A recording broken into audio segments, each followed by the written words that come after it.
Some disappearances are mysterious. Others become complicated because of how they're handled.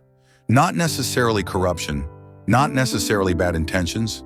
Sometimes it's delayed, miscommunication, missed details. But small gaps can change everything. This is one of those cases. It started simply. Slim author left home one evening, like he had done many times before. No signs of distress, no unusual behavior, no indication that anything was wrong. He told a friend he'd be back later, but he never returned. At first, the family assumed a delay. Traffic, work, phone issues. By the next day, worry turned into fear. They reported him missing quickly, but the initial response was slower than they expected. They were told adults sometimes need space, that he might show up on his own. It's a response that happens in many places. Still, those early hours in disappearance cases are often critical. By the time a full search began, some opportunities had already passed. Phone signals had gone cold. Possible witnesses were harder to trace. Surveillance footage in some areas had already been overwritten. Nothing dramatic, just time passing. And in missing person investigations, time matters a lot. Family members later said communication wasn't always clear. Different officers sometimes gave different updates. Some calls weren't returned quickly, not necessarily neglect, but coordination seemed strained. And when someone you love is missing, uncertainty feels heavier.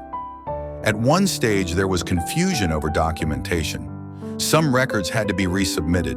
Jurisdiction between units wasn't always immediately clear. These things can happen in complex systems. But each delay added frustration for the family. Investigators never confirmed that these issues caused lost evidence, but they also couldn't completely rule it out. And that uncertainty still lingers. To stay fair, authorities continued searching. Community alerts were issued, efforts were made to keep the case active. This wasn't abandonment, just a case where the response wasn't as smooth as hoped. Today, the case remains unresolved. No confirmed sightings, no clear explanation. The family continues hoping for answers. And the biggest question isn't only what happened to Anselm, it's whether anything could have been done differently in those early days. Disappearance cases are painful enough. When response gaps appear, they add another layer of frustration. Not always blame, but reflection. Because every lesson learned today could help someone tomorrow. What do you think? Were these normal procedural challenges? Or could earlier action have made a difference? Share your thoughts respectfully below. And if you're following this mystery series, stay with us. More cases, more questions, and hopefully one day, more answers.